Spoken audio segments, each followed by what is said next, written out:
analyst in Deloitte US. Tell me, what would happen if the world were to turn vegetarian? Can you compare Sardar Patel with Bismarck?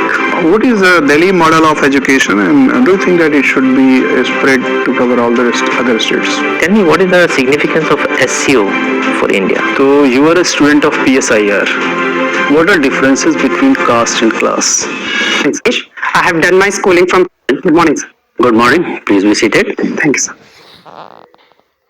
Please give a brief introduction about yourself. So my name is Chandra Gupta. I come from Gwalior, Madhya Pradesh. I have done my schooling from Kendriya Vidyalaya Sangathan. There I got the opportunity to become the school people leader, and there also I got national debate winner. Later on, I did my electrical engineering, and post that I have a brief instinct as an advisory analyst in Deloitte USA. And post that I have been preparing for this examination. My hobbies include cooking. Thank you. Krishna, you tell me you are basically an electrical engineer. Why did you opt for a subject like PSIR for the UPSC? So there are a few reasons of it. First of all, opting for the PSIR, the subject there has been an overlap of the subject with the other streams for GS2 as well. Second one would be the guidance availability, which is not very much available for the electrical engineering.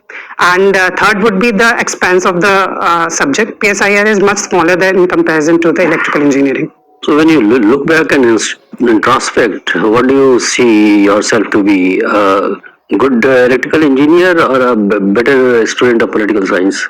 So a person who has the electrical engineer as well as the political mindset together. Okay. Your interest is also cooking vegetarian food, isn't it? Yes, sir. Tell me, what would happen if the world were to turn vegetarian? So first of all, there would be both positives and negatives of it. Positive would be the methane emission that has because of the agriculture as well as the animal husbandry would be reduced. Second one would be the sickness or the disease caused by the animal like the corona would also be chances would be less. But at the second time, the negative would be a huge industry as well as the choice of people would be reduced. So in that way, it will have the both repercussions. What impact would it make on public health system? So it would be positive, I would say, because there are few issues, animal-caused diseases such as the bird flu as well as the other, which will be reduced. But at the same time, some these animal-based products provide protein to the health of the persons, and therefore there would be less. There would be chances of more malnutrition in the public. You are an electrical engineer, you said. What is the significance of electrical vehicles in India? So electrical vehicles is very important when it comes to India's energy security. We are 85% dependent on the import for the oil, and in that way it is going to save our forex. Second would be the climate change, the challenge that we are facing. In that way, it is going to help India to achieve its INDCs. And third would be, and as a EV is the futuristic technology, it will going to help scaling our workforce as well as contributing to the R&D of the India. What are challenges involved in it from the electrical engineer's perspective? So there are few challenges when it comes to EVs. First of all, the charging infrastructure, which is not available, as well as the battery life, the weight of the battery. The secondly, there is less. We are import dependent on the lithium, which is the main component for the battery infrastructure. And third would be the reliability. That EV would be a not a very good source of or will be a source where it will reduce the pollution if the charging is coming from a conventional sector. So the renewable energy challenges will also be attached to this EV. Okay, what do you mean by microgrids? So microgrids are the grids which pertains or cater to very small populations, and they have their own independent systems. So in that way, microgrid. How this energy security is different from energy independence? So, energy security is a concept where your sources of energies are secured and there is less uncertainty towards it. Energy independence is the one where you have the sources itself and you don't depend on others for the energy taking. There. Have you heard the concept of just energy transition partnership? So, I have heard it, but I'm not able to recall it. I'll read Thank more you. into it. Krishna Chandra Gupta. Can you associate yourself with Chandragupta and Vishnugupta?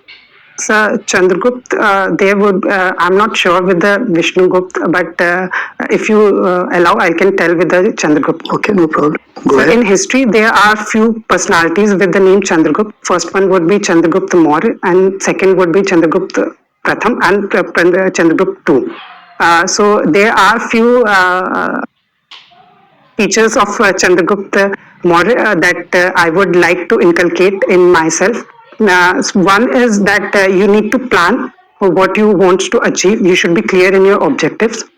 Second would be the respect for your teacher. You should know from where to get the information and where to train yourself. And third would be your administration should be for pro the people. If you are the janta is one of your component of your power. So these are the few things that I'll relate to. You have not heard about Vishnugupta. No, sir. I'll read more into it. You are from political science, and Vishnugupta is compared with Machiavelli. Vishnugupta is also Kautilya, Chanakya. Thank you, sir. You are supposed to know that. Can you compare Machiavelli with that of Kautilya's work, Arthashastra? So Machiavelli, as a former Prime Minister Honorable Jawaharlal Nehru ji has said that Chanakya was the Indian Machiavelli, and therefore there have been a few similarities in the sense that both talked about the administrative system. Both were in the favor of expansionist national interest. Both gave national interest the first priority. But at the same time, there are few differences as well. Kautilya was much more in-depth, gave much more in-depth knowledge as well as the advices that a prince or a king should take in comparison to the Machiavelli. Second would be the corruption. The concept of corruption which was dealt by the Chanakya was not done by the Machiavelli. So these are the few things that there is. Can you name the work of Machiavelli? So the prince. The Prince. Okay, Krishna Chandra. Can you compare Sardar Patel with Bismarck? So both these personalities have played a major role in the unification of their countries. Both were in the favor of ironclad or using the hard policy when it comes to securing the national interest.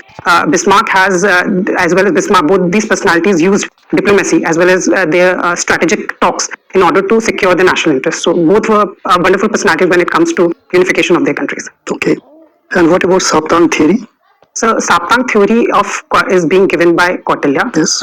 and it talks about how one can treat the different ways of having a relation with a country. That is, in a few of them, the talks, the Madhyabhed, the talking together, as well as you can have the relation with the others. I'm not particularly able to recall the seven. No problem. No problem. Why there is delay in implementation of Uniform Civil Code? Why there is delay?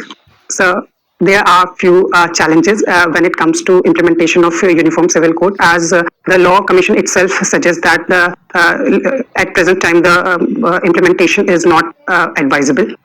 First of all would be the Indian society is a very diverse society, and where religion is being seen as the civilization or the way of life.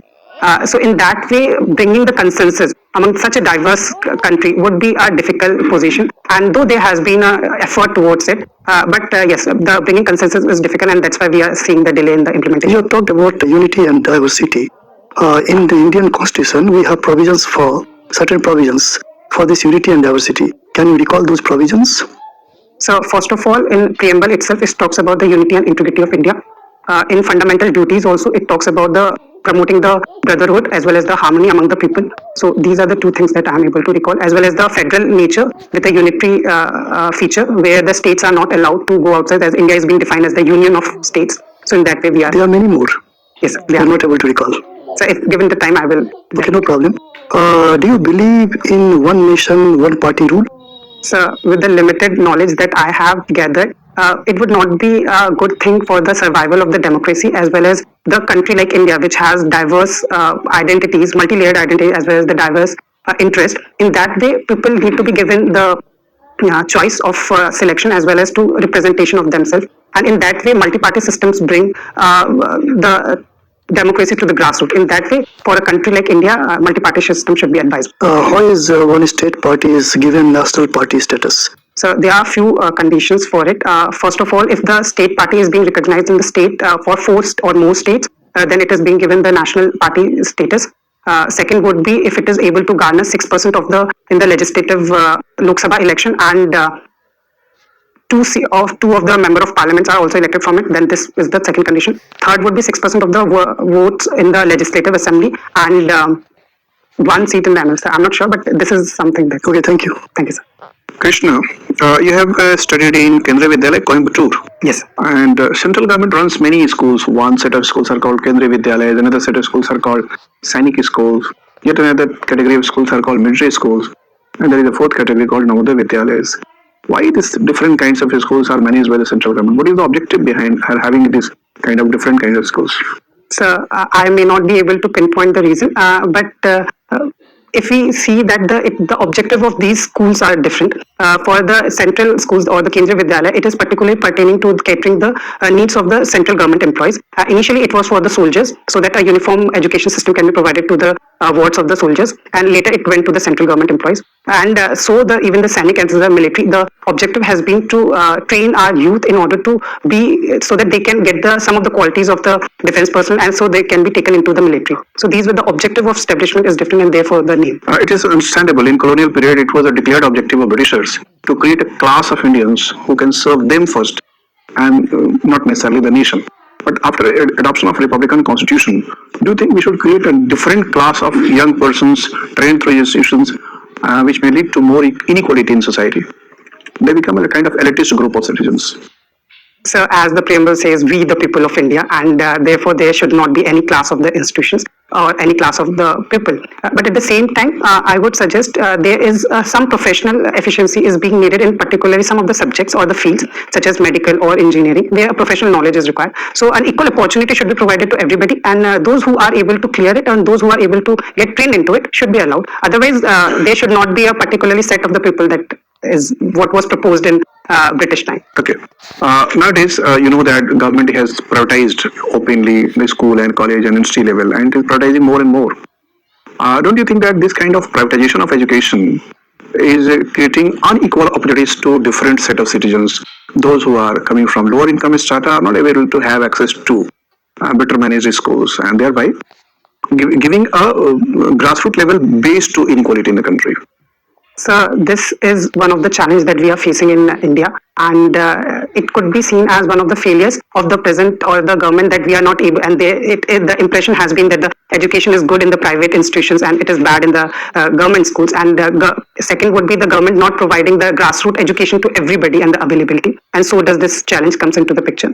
But second, however, we need to understand that if this is the matter of choice, and the constitution allows ones to establish the private institutions, and the private sector has played an important role when it comes to bringing the literacy level in India's up. Definitely, some steps needs to be taken in order to improve the quality of education which is imparted to government schools in particular and overall as well. So this would be my view. Okay. What is the Delhi model of education, and do you think that it should be spread to cover all the other states? So Delhi model of education focuses on the overall development of the children. Some of the innovations like happiness index, as well as the creative, the learn while you experience things. These are the things which is needed in the education, and has been proposed in the education policy even in the 1968 as well as 86, where the entrepreneurship education as well as the training, the formal training should be provided so that the vocational it helps in. So in that way, Delhi education system has done well. Yes, the good features of the Delhi education system can be replicated in other schools as well. So that as you underline the role of entrepreneurship development in education, even the central government has a declared objective to groom entrepreneurship as a personality trait. How do you see entrepreneurship as an attribute? What kind of attributes or what kind of features are expected in a human being so that the person becomes a good entrepreneur? So a good entrepreneur, first of all, must have the identity or should know what is his good traits or where his forte lies. And second would be he should be able to take the risk so that he can reduce the uncertainty. He should be able to focus the risk and able to take the required steps in order to reduce them. And third would be the scientific mindset, able to get or innovate something in the field. So these were the few qualities that an entrepreneur should need. Okay. And what about the managerial skills in entrepreneurs or interpersonal skills in them so as to interact with people and to guide them, to motivate them. Do you think these are essential attributes of an entrepreneur? Yes, sir. These are the leadership skills that a person should have in order to lead a company, such as the emotional intelligence, as well as able to bring a team spirit, so that a person cannot take the company forward. The team takes the company forward. So, in order to have a team who is motivated, which is motivated to achieve the overall or collective objective. In that way, these skills are very much important. My final question is that in last few decades, 3, 4, 5 decades, it has been seen that the administrators today are not very enterprising. They are very afraid of or hesitant in taking risks and initiatives. They are not having their scholarly reflections on the situations they work in. In the past, the administrators used to be very good authors and they have developed many subjects in our country. Why the quality of personality trait in administrator India has been declining? So there could be few reasons of it. First of all, the increasing workload, and with the churning of democracy, we are seeing a lot more services which are being provided to the citizenry, and therefore the workload of the administrators have increased, and therefore they were not able to much focus on the increasing the entrepreneurship. Second would be a reason which was even indicated by the Niti Aayog report, that journalistic mindsets of the administrators are not helping India to in the fields where the professional expertise is being required. So in that way, we are seeing such, but at the same time, there have been examples where administrators have done extremely well when it comes to whatever the policies that we are seeing are the fruits of the innovations which were thought by some administrators. So these are so still there is an entrepreneurship, but yes, definitely a workload should be less in order to have administrators to have more innovative. Okay, thank you. Thank you, sir. Krishna, Chandra, Yes, sir. have you been to Jaivilas Palace? Yes, sir. At a very early age, yes, I have. Why is it so famous for? So Jaivilas Palace has been famous for, first of all, its golden, the roof of the one of the hall is being painted with gold. Second one would be the weightage of the Jhoomers. It is seen that the Jhoomer can take the weight of around one elephant. So that is second would be there is the once it was the longest pagdi, the safa that is being projected there, and fourth would be the silver, the chariot made up of silver, as well as the dining with a silver tray. So these are the few things which Jaivilas Palace is famous for. Okay. So you are a student of PSIR. What are differences between caste and class? So there is a major difference between caste and class. Class is something which is not by birth, while caste is something which comes by birth. Second would be you can change one's class with your efforts, but caste is something that doesn't go away with whatever efforts that you take. And third would be there is an economic sphere which is connected to the class, while it is the social aspect which is connected to the caste. So in that way, these both things are different. Do you think that the behavior of voters in India while they go for vote, that is prejudiced? So in my opinion, it would not be correct to say that they are prejudiced in the sense that yes, they have a pre-notion that is their right to judge the work of the governance, and the success of democracy is because our electors were able to recognize and were able to give a mandate which took the nation forward and being the in-depth democracy. So in that way, I would not be able to come to the conclusion that it would be prejudice. Okay, but you would have seen a small kind of issues which are being raised during the election time or just before the elections to make a goal to get maximum votes. Is there, that is not reflected in their behavior as well? So as one of the sociologists says that Indian electorate is very smart when it comes to and the success and wherever this, though yes, some of the promises have been made and that is the right of the political parties in order to attract the votes. But at the same time, the electorate is able to gauge what is in their interest and they put the national interest over their personal interest. Means our elections are flawless? No, sir. There are few challenges, yes. And what are those challenges, and what do you suggest to get rid of those challenges? Means to reform election reforms. So first of all, the increasing criminality in the politics, and which is around the report suggests that 43% of our honorable members of parliament have cases pending against them. So in that way, first criminality should be removed. The solution would be, as suggested by Supreme Court, that there should be much more filtration when it comes to the political parties selecting the candidates, and there should be a much more awareness that the information be imparted to the electorate. Okay. Second would be the terms of nota that we are seeing in one of the recent elections in Nagaland. One of the constituency voted nota more than the actual votes. So in that way, we need to, if we are able to empower our electorate with the nota options and making it that nulling the elections. Third would be the muscle and money power that we are seeing. A lot of funds is being utilized in these elections, and which makes the society vulnerable to the fault line. Third would be total the actual cost which is involved for conducting this election. India is always in the process of If I would ask you just one reform you would like to tell about this elections. So one nation and one election or two elections. Okay, thank you. Krishna, you come from Madhya Pradesh, right? So Madhya Pradesh government wants that all its resources and all its jobs should be for the youth of Madhya Pradesh only. How do you see this trend? Is it good for India as a union of states? So India, it is definitely a sign where it shows that this is the reality that we are seeing, that the jobs are not being created, and therefore the government's taking stances such as it is being reserved for the residents. And though constitutions allow residency as one of the ground where this can there is no merit in the case, only it is political expediency. So in my opinion, this was, yes, definitely it should be the more in-depth, the root cause of this problem should be taken into care, and the more jobs should be created so that such demands are not being catered to. And okay. Recently there has been a lot of controversy about the office of the governor. But who do you think is more responsible for the challenge that the office of the governor is facing? The office per se, or is it the individuals who are occupying this office of governor? Is it because of their conduct? So I would suggest there is a partial involvement of both the things. There has been some of the discrepancies or discretionary powers, I would say, sorry, a discretionary power which is available to the governor, and therefore constitutional as well as the situation, and therefore what we say the rule of law would be eliminated, and there would be some discretionary of a person. Second would be, yes, the governor is the head of the state, but at the same time the working of the office should be reformed as being suggested as many of the committees report. Okay. India is hosting the G20 summit, but at the same time, India is hosting another important summit this year. Which summit? SU summit. Okay, and SEO every year has two summits, head of the state summit and head of the government summit. Which one is India hosting this year? So I'm not aware of it. I'll read more. Okay. Tell me, what is the significance of SEO for India? Why India is part of it when it is tilting more towards the West? So it is because I think it is the success of India's enabled to balance both the West as well as the interest of the present Asian population, Asian region. SEO provides a platform where India can able to connect with the Central Asian as well as the Asian countries. Second would be it is also a platform where India can eliminate the emergence of Russia, China, Pakistan axis. In that way, India has to be present in the diplomatic high table in order to whatever decisions are being taken in the region, so that India is also a member in it. Okay.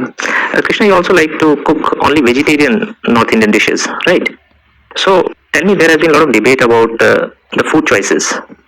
Now, if on one side we have cultural sensitivities regarding certain food items, and on the other hand we have individual freedom of choice to eat whatsoever one wants to eat. So on which side do you lean? Should it be more regard to the cultural sensitivities of people as a group, or it should be about the individual? The freedom of individual should remain. So with all respect to the vegetarians as well as the non-vegetarians, in my opinion, as the one of the judgment in the Honorable Supreme Court has also given priority of individual rights over the collective rights. So in that way, I would suggest the choice of the food should be taken into care. However, because we come from a society which has diverse relationship, and the society survives when the individual contributes or recognizes itself with the society. So a human approach, as well as some of that we see that in Ramadan months, the Hindus, the non-vegetarian shops get closed, in the Muslims get closed their shops. So in that way, adjustment and according to the respecting one's cultural identity. So in that way, the approach should be. Okay. Final question to you. You have worked with Deloitte, right? So which are the big four consulting firms? So starting with Deloitte, second one is PwC, third one is KPMG, and fourth one is even by Ernst & Young, right? Yes. A follow-up question to that. What is the BCG matrix? And if you can explain like all the four quadrants very briefly. So I'm not able to recall BCG matrix. I read more. Thank you. You share name with a very prominent Urdu and Hindi writer, Krishna Chandra. Yes, sir. So have you read his works? Unfortunately, sir, I have not. During the preparation itself, I came to know this member, that person that I share with him. What is his contribution in the field of literature and in the field of politics, both? So in politics, I'm not aware of. I'll read, but in terms of the literature, he has written few books which are even made in the Bollywood movies as well. I'm not able to recall the names of the book, but he has written prolific work in the Hindi as well as the Urdu literature. He had written a book called Uski Roti. It was filmed. He has written a very interesting book, एक गधे की आत्मकथा. Yes, sir. Have you heard of that? Yes, sir. This is the very famous. So what is the central theme of that? So I'm not able to read that book. I'll definitely, once gets time, I'll definitely would like to read that. Okay, thank you very much, Krishna. It was nice talking to you. The interview is over. You may go now. Thank you, sir.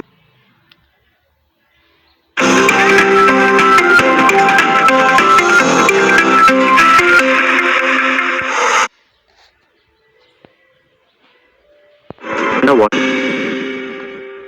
May I come in, sir? Yes, come in. Morning. Good evening, sir. Good evening, sir. Please give a brief introduction about yourself.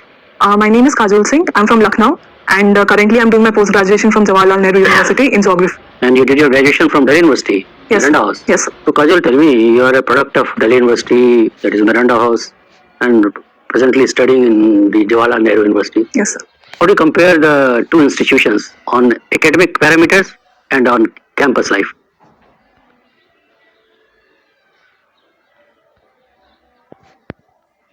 Parameters.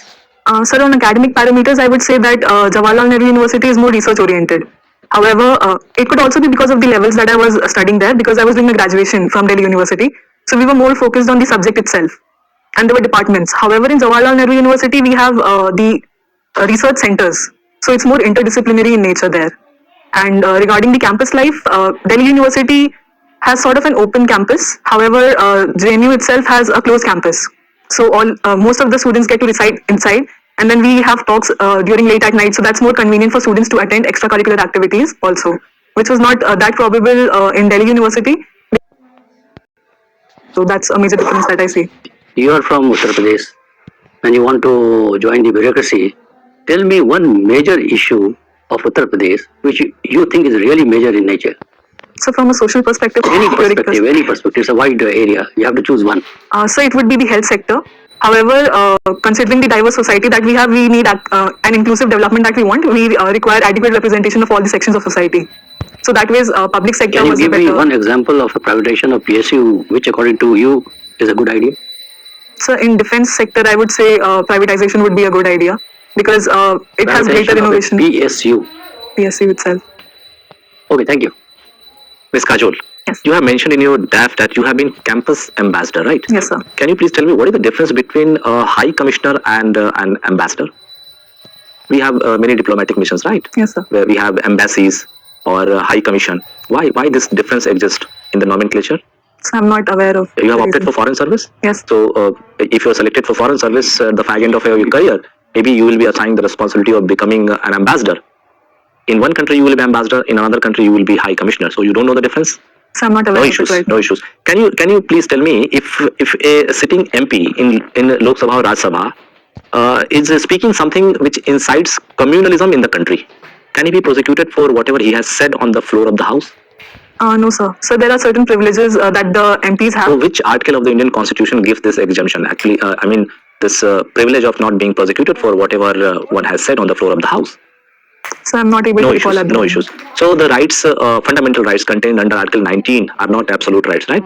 They are qualified by certain reasonable restrictions. When it comes to right of movement and throughout the country and having residence in any part of the country, what are the reasonable restrictions qualified for this particular right? So it's the health of the communities that are residing there also. Then the public order in general, and there are certain qualified areas that we have where only certain communities can reside. So apart from that, we cannot have access to those areas for residents. After this 35A and 370 of Indian Constitution have been scrapped from the Union Territory of Jammu and Kashmir, can I settle down in Jammu and Kashmir now? Do I have a free right to settle down in Jammu and Kashmir? So land can be occupied. So under what terms and conditions? Are you aware about the latest provision in this regard? No issues. So one of the provisions contained in our constitution is the president can be impeached for violation of the constitution. That is the only ground. Yes, sir. Can you please tell me on what ground the vice president of India can be considered for removal from its post? What are the grounds? So, there weren't any specific grounds mentioned. However, the proceedings have to be in the Rajya Sabha itself. Like it's supposed to start from there, and then Is Lok there's Sabha any specific role to play in the resolution move to oust the vice president of our country? yes, after the Rajya Sabha passes the resolution, the Lok Sabha has to agree to it. So this agreement is expressed in what terms? How this agreement is expressed that yes, we have agreed to what Rajya Sabha has finalized? So the 2/3 majority of the people present and voting. Are you sure about this? So I'm not able to recall at the No moment. issues. So when we say India is a welfare state, I have certain doubts in my mind. Like in order to qualify as a full-fledged welfare state in letter and spirit, we need to have this universalization of education and health. What do you have to say to this? Yes, so to be considered a welfare state, there has to be equal access to everyone for health and education.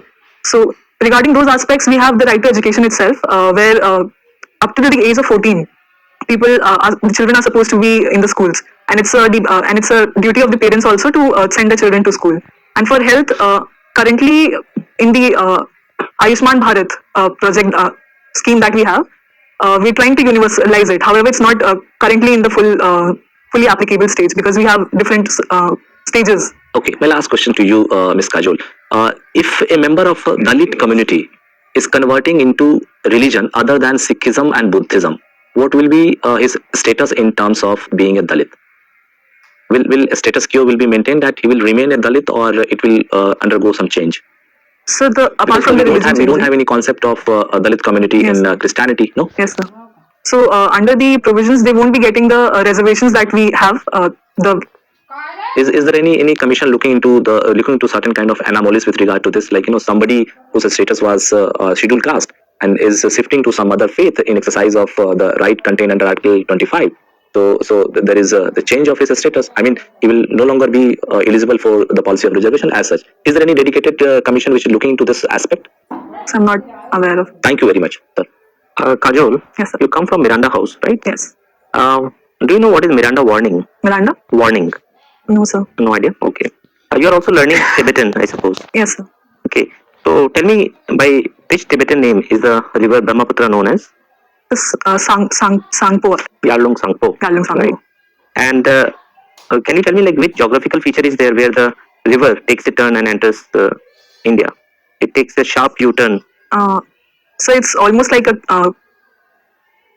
the syntaxial bends are present Right. there. Yes, sir. But which is that place? So Dihang. Dihang. Are you right? Are So you it's in sure about- Arunachal Pradesh and yes, sir. Okay. What do you know about Tibet and its relation with India?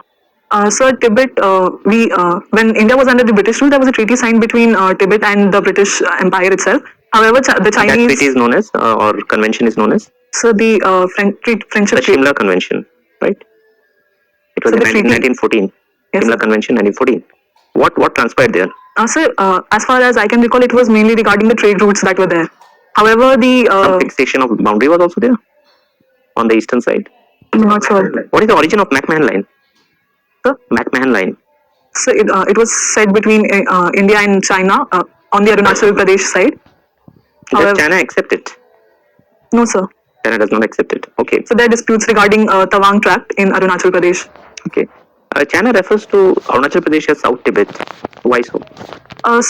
One of the reasons could also be because the fifth Dalai Lama was born there. So since they've taken, they have excised suzerainty over Tibet, so they consider that portion also a part of Tibet. Okay. Now, China has this policy, five-finger policy of China. What is it?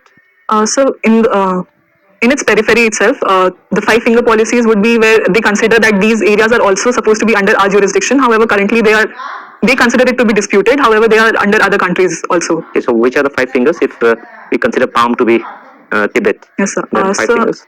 It could be from our Jammu and Kashmir, Arunachal Pradesh, and then in the South China Sea, there are disputes with Taiwan. Okay, you need to look it up, right?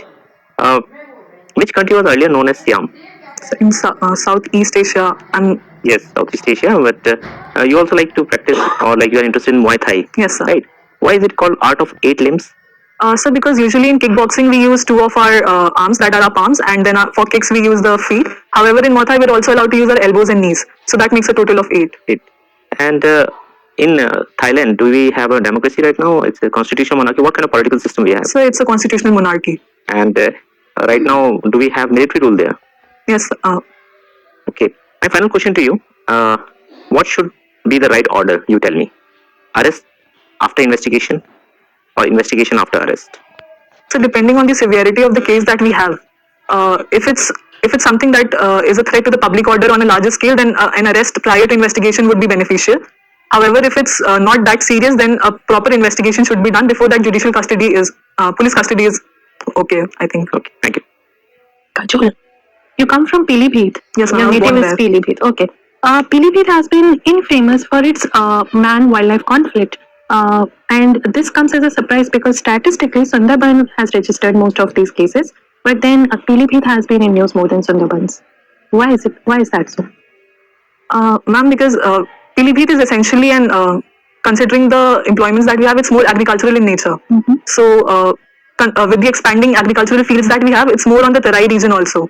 So, as we expand more into the forested area, there are events of man-animal conflict there. But there was also implication that people are voluntarily sending the aged in their households as prey to their tigers. You heard about it? No, ma'am, I did not. It's government has been proposing a lot of things on inland water transport, especially this luxury villas cruise has been initiated. What are the environmental implications of using these inland waterways? Ma'am, for the vessels to move, there has to be a certain depth involved. So wherever those depths are not available, dredging is done. So when we do dredging, the ecosystem underwater is disturbed. Apart from that, the vessels create a lot of noise also, which can hamper the ability. Like a lot of animals use echolocation, so it can hamper with that also. Plus, when the vessels are moving, there are certain emissions that they're doing, or there could be leakages. And when it's moving in water, there are also events of rusting that can happen. So that changes the chemistry of the water itself, and then it can also affect the animals that are on the surface. It's also and also below the surface. There have been, since you're a geography student, you understand that the landslides in the Himalayan region are the major concerns. Has government done anything to control or arrest the phenomena of landslides or frequency of landslides? Ma'am, landslides as such cannot exactly be predicted. However, we can take more of measures to minimize the damage itself. But when it comes to preventing landslides, development projects should be initiated only after the proper research has been done. So regarding that, we have the environmental impact assessment programs that we do. Since you have spoken about environmental impact assessment, there are reports that the prime reason for the Joshimath crisis that we see has been one of the hydroelectric projects against which the report was ready 30 years before, since the actual tragedy has taken place. Why is not government acting on these expert reports and going along with the developmental project despite the warnings? In fact, after the tragedy also, the government has decided to, go forward with the Char Dham Yatra. What do you have to say about this? That we are either not caring about the people or the environment? Ma'am, that would be taking an extreme stand if we say that, because considering it's a hilly terrain, it is difficult to reach, and hence the development processes that are going on in the mainland itself are also difficult to reach there. So when we try to take the initiatives to take them to those difficult to reach places, there have to be safeguards that we have to take. But we cannot exactly refrain the development processes from going there. But yeah, it is. But yes, it is necessary that necessary safeguards should be taken, and then the community itself should also be involved, because it is them eventually who is going to be affected. So they should at least be aware of the risks that are going to happen. If at all, they should also be provided training in case certain things happen, so that they can at least take care of their safety first. Okay. Have you heard about the Prevention of Child Marriage Act? Yes, ma'am. Yes. It says that if a child is married before the age given in PCMA, the marriage would be considered illegal but not void. Can you tell me the logic behind this? It will not be considered void, but it's illegal because of the age restrictions that we have. But for it to be considered void, there has to be a complaint filed against it from the children that are involved. But the parents are actually taking the decision for it, so it usually does not happen. Okay, my last question to you, I'll give you certain terms and you have to tell me the landforms associated with the particular term in geography. So, desert, what are the landforms associated with it? Yarlungs. Just give me a series of 2-3 land. Mushroom rocks, pediments, yarlungs, then sand dunes. Okay, coastal. We have caves, stack, and beaches, spit, tombolo. Limestone. We have limestone caves, then stalactites, stalagmites, the pillars, and It's okay. Last one, glacier. till moraine, the armchair. I'm forgetting the exact name of it. And the peak, ridge. That was good enough. Thank you, Kajol. Ms. Kajol, you had work as a treasurer. Yes, sir. So, did you implement something from your end? Did you try to do something to try to, you can say, increase the transparency in your work? Did you do anything apart from the traditional thing that was going on there? Sir, from on the things that I have done, it would be like we did not have a magazine that was published earlier. But we were able to publish a magazine that year itself, and from the transparency fund, I made it a point that every month, at the end of every month, all the bills were shown to the teacher in charge itself. Because otherwise, it used to be on a more semester basis, so it was twice a year. But I made it a point to do it every month so that there was more transparency, and also we would be able to better organize the events that were coming ahead. Okay. If you get an opportunity, let's suppose, then what could be the 5 heads where you will rationalize the budget this year? Have you taken a look? Have you taken a look? Yes, I did. So there has been a cut in the allotment to the Ministry of Women and Child Development. So perhaps there it should have increased more because. Okay, Kajol, let's move on. Did you read about FRBM Act? Yes, sir. Tell me something. What did it implement? So the money that the institutions working in India receive, I'm getting confused actually regarding the act. Fiscal Responsibility and Budgetary Management Act. So the fiscal deficit that we have is supposed to be maintained in the range of plus minus 2 from 4% of the total capital that we not capital but the total amount that we have, and then there is a monetary policy set up to look into the economic affairs, which meets after every 2 years, and then it decides the fiscal the repo rate also. Amount deposited in FCNR account. Did you read about FCNR account, foreign currency non-resident? I'm not aware of. Okay. What are remittances? So the Indians that are working outside of India, the money that they send back to their homes in India, so those would be considered remittances. So let's suppose NRI is there and he is sending money to some friends. Will it be remittances? So if it's on a regular basis, but usually remittances would be considered for families. So NRI deposit in India, what would be there? Will be. Okay. Have you heard about Aditya L1 mission? Yes, sir. What is L1? So it's the Lagrange point. Okay. And how many points are there? So 2, L1 and L2. Only 2. I'm aware of 2. Okay. Lagrange point also was in news recently with respect to some telescope. Okay, that will be all. Thank you. Kajol, your father is working as Additional Commissioner Food and Civil Supplies. Yes, sir. Okay, you must have heard about the Public Distribution System PDS scheme, yes, sir, working in the UP. During last 2-3 years, what technological measures have been taken and what re-engineering has been done by the government of UP in the areas of procurement, storage and distribution? So for procurement, there has been the electric scales that are being used now. So also there have been more mapping of the procurement sites so that it's more equally distributed from the entire state itself. Then for storage, there has been enhanced cold storage that we have, and also within the storage units. What technologies have been used to improve the efficiencies in these 3 areas? So for distribution now, GPS technologies are being used because the trucks that transport the cereals are now fitted with GPS so that their exact locations can be traced. And then also the weights are measured before loading and unloading so that we know that there has been no leakages itself. Then GPS. Yes. How correct beneficiary is identified to technology? So through the ration card that is Aadhaar linked. So at the ration shops, when they show their ration card, it is also Aadhaar linked. So we have the biometric data also, so there can be no duplication. Okay, that's all right. There are 2 methods of procurement. One is centralized procurement and the other is decentralized procurement. The government of UP for the last 10 years had discontinued with a decentralized procurement. Now it is again discussing and almost finalizing that we should get back to decentralized procurement. Are you aware of this? So briefly I had heard about it. What is decentralized procurement? How it is different from the centralized procurement? So from what I know, decentralized procurement involved more players that were on ground nearby the stations itself. So the vehicles that were used were not sent from one location to the other location and then the entire thing was carried out, but more rationally the vehicles there itself carried the procured material to the storehouses.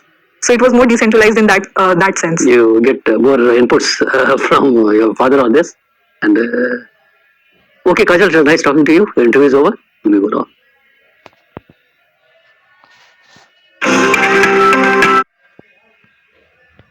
Yes, please. Good evening, ma'am. Good evening, sirs. Good evening. Please take your seat. Good evening, sir. You're Mr. D. Ravanthr. Yes, sir. Ravanthr, are you vaccinated? Yes, sir. And you're not having any symptoms, right? No, sir, I don't have it. In that case, I advise you to remove your mask. Yes, sir. Please do. Thank you, sir. So, Ravanthr, comfortable? Yes, sir. English is going to be your preferred medium? Yes, sir, definitely. Okay, then tell us something about yourself. Sir, myself, Duntula Chandra. I came from Warangal district of Telangana state, and I have done my graduation in IIT Roorkee in civil engineering branch. Thereafter, I started preparing for civil services, and this is my third attempt. You did civil engineering from IIT Roorkee. Yes, sir. Civil engineering is considered the main prime branch when it comes to IIT Roorkee. Yes, sir. I'm sure you're a proud alumni of that place. Yes, sir. But why exactly you want to become a civil servant? Why not civil engineer? Sir, definitely the opportunity, the diversity of work that is there in administration is very huge. And as a personality, I feel I'm more suited at working at the ground level, interacting with the people, and then finding a solution based upon it. Okay, since you're a civil engineer by training, you have taken civil engineering as your optional subject as well. So you're the right person. Tell me, when it comes to the urban planning thing, why is it so that the civil engineering has failed in giving quality life to urban slums? Yes, sir. All over the India, urban slums are miserable. Yes, sir. Sir, because there are two to three reasons to it. Definitely, the funds are lacking at the disposal of municipal corporations to invest on the slum rehabilitation, or there are no actions to prevent the slum proliferation that is happening.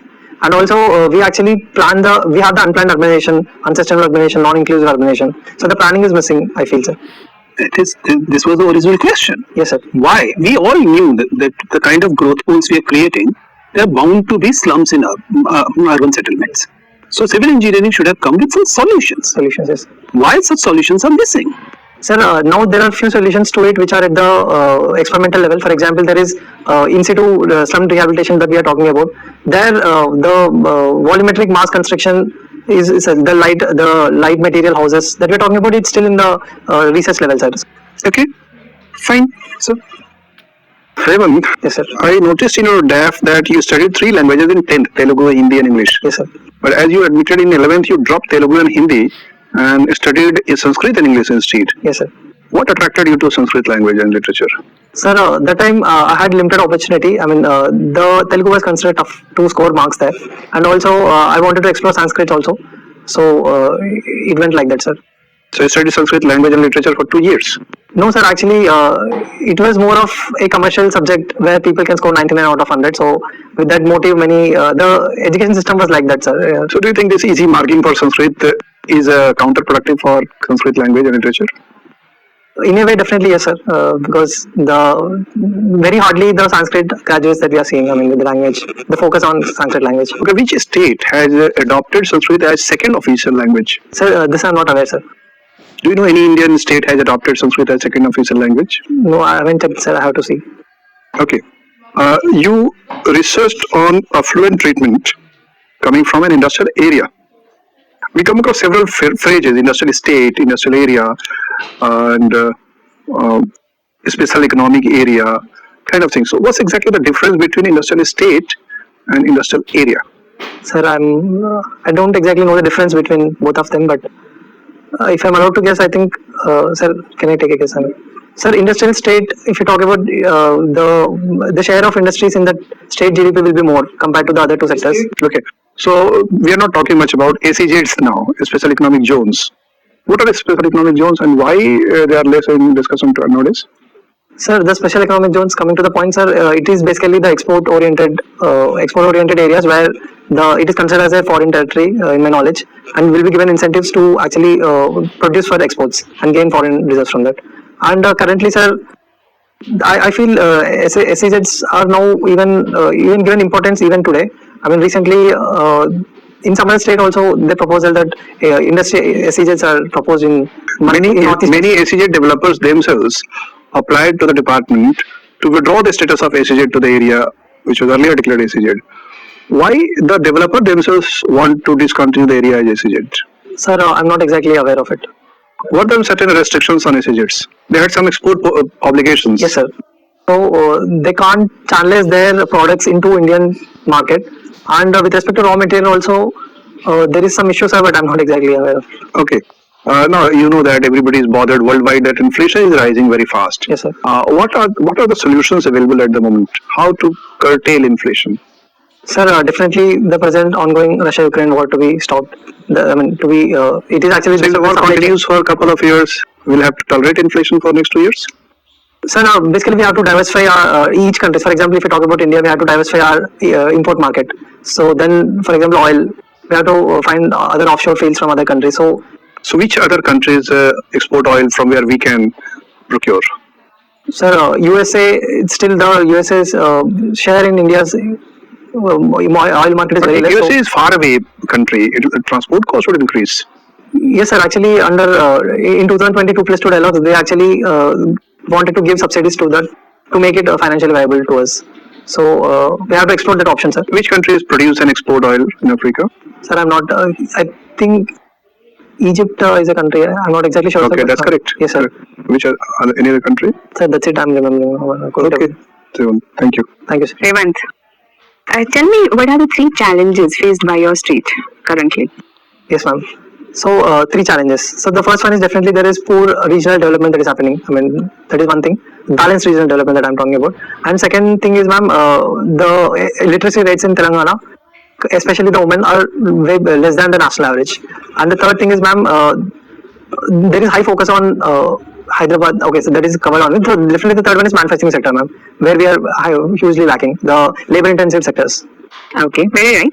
Tell me, if you are posted in UP, Bihar, or any of the northern states, what 3 changes or challenges you will face? I can't think of language because I'm very well good in conversing with Hindi language, so that won't be an issue. But other challenges can be maybe it takes time for me to understand their culture and what exactly they want there. But in Telangana, I exactly know what are lacking and what people want. So in UP, it takes time for me to understand.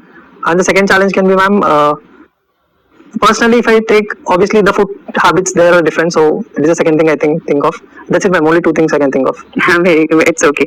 So, as a civil engineer, tell me, what is reinforced concrete? Ma'am, basically the concrete is very weak in tension, so to avoid the cracking in tension, we provide the steel so that the cracking won't happen and the building survives. And what are the 2 benefits of prefabricated structures? From civil engineering point of perspective, definitely we can ensure the quality, and the second thing is the time of construction can be reduced, overall time of construction of project. And has government adopted this mode, prefabricated structures, in some of its policy? Ma'am, the metro projects that we are seeing, they are mostly the prefabricated structures only. So it's okay. And yes, ma'am. Okay. So tell me, your father works in revenue department, is it? Yes, ma'am. Tell me, which tax is a burden on poor more than the other one, like direct tax or indirect tax? Definitely the indirect tax, ma'am. Why? Because they don't come into the bracket of direct tax, because only after if the annual income is greater than 5 lakhs, if I'm not wrong, then only they will be taxed. So the poor people, whatever commodities they buy, so the indirect tax plays a huge role than the direct tax. Very right. You are from IIT Roorkee. Yes, ma'am. Tell me, as the number of IITs are getting more, or they are increasing in number, the quality, is it getting compromised? Definitely no, ma'am. The competition between the IIT is increasing, and the diversity of the work is also increased. Earlier, due to less IITs, the research area is not getting diverse. Now, in IIT part, the new IITs that are coming up, they are taking new areas and to work upon. Majorly, they are oriented towards software related in every branch. I mean, application of, for example, if I talk about civil engineering, the intelligent traffic system that is completely, or GIS system, now they are taking up those areas, I suppose. Okay. Because they don't have the infrastructure edge that other old IITs have. So they are venturing into new areas. So the diversity is increasing. Yes, the overall quality is also increasing, I suppose, ma'am. Okay, very right. Tell me, if we talk about women in general, Yes, ma'am. and about the political leaders, women political leaders, it is said that they are not the true representatives of women. Why is it said? Yes, ma'am. It is said because the women who get elected to that position, generally it is considered she might be from upper caste, mostly who have already the political advantage due to the family she is in. So maybe that is the reason that I can think of. And at the panchayat level also, we often see the phenomenon of sarpanch patis, where he decides what the woman representative has to do. So I feel these 2 reasons, yes, ma'am. But there are many examples where women could represent and work towards women empowerment. So tell me 2 laws which should be made to empower women. Ma'am, definitely the 108 Constitutional Amendment Act, which talks about giving reservation, 33% reservation to the women. And the second act is, ma'am, maybe in the credit offtake, they have to give more SSG formation. They have to get more credit. There has to be a law to promote that. So they should be allowed to get more credit. Yes, ma'am. Okay. Thank you, Ravanthr. Thank you. Ravanthr, Yes, sir. what is YOLO proclamation? Have you heard about YOLO proclamation? I'm not remembering now, sir. I'm sorry. It was convened in 2018 in Changsha in China, and India has signed this YOLO proclamation. I'm not aware, sir. You're not aware of Yes. it? Okay. See, recognition of linguistic diversity is understood to be a prerequisite for the national integrity. Yes, sir. How do you see this statement? Sir, basically, if generally the person get deprived based on two criteria, one is culture and one is livelihood. If these two can get deprived, then the alienation will start happen. So, and language is the core part of culture. So that's why we talk about promoting linguistic diversity, but not uniformity. Very nice, very nice. So tell me one thing, that for thousands of years, in fact, the lingua franca of India happened to be Prakrit in ancient time. So what happened that Prakrit has been lost completely now? Neither Prakrit nor Pali actually spoken now in India. Why has it happened so? Maybe after, sir, I don't know exactly, but I'm thinking that after Muslim invention, after the Delhi Sultanates and in South also Nizams, after their penetration, the Urdu language has more promoted by the kings. And yes, sir, I mean, this is the one reason I can think. Obviously, there are other Hindu rurals also wanted Sanskrit to be promoted. So that's why I think, yes, sir. Okay, and when did Telugu get promoted? It started from Satavahana dynasty. And how did it get promoted? That's exactly my question. So it began from Satavahanas. Yes, sir. Then which dynasty promoted it? Then Kakatiya dynasty also, it's a center for Telugu language. All right. And then Vijayanagara kingdom also. And these three I can recall. I mean, nice. there are Western Chalukyas. And Yes. Have you heard about the Tulu language? Tulu language, yes, sir. Yeah, where is it spoken? It is spoken in the northern Kerala, in my knowledge. Kerala, yes, sir. Recently, yes, sir. Karnataka. In the border area, So border area of Kerala and Karnataka. Yes, sir. All right. See, there's a Department of Language with the Government of India. Do you know about it? Department of Language? Yeah, yes, sir. It functions under which ministry? Sir, if I'm allowed to guess, then I think it's Ministry of Home Affairs. It is the Ministry of Home Yes, Affairs. yes, sir. So recently, the Ministry of Home Affairs actually has spoken about to promote Hindi as a lingua franca of this country. So, what are the challenges in the promotion of Hindi as a lingua franca of India? Sir, the immediate challenge will be from the southern states where they will oppose. And the second thing is, sir. Why northeastern states will also Yes, sir. oppose? I'm coming to that point only. But okay. Yes, sir. So even the North Indian states, northeastern states also will show resistance. And sir, even in the North Indian states, there are huge linguistic diversity. So for them also, it gets difficult to accept. Right. So there was a proposal long back to promote the three-language formula to address these all challenges very nicely. So why? I mean, what happened? Does the three-language formula had not been implemented so effectively in the states? Yes, sir. If I talk about southern states, only Karnataka and two Telugu-speaking states promoted three-language formula very effectively. Tamil Nadu, due to their feeling of cultural thing, they wanted only Tamil to be promoted. And in North Indian state, they actually had only two language formula that they have followed. So the ignorance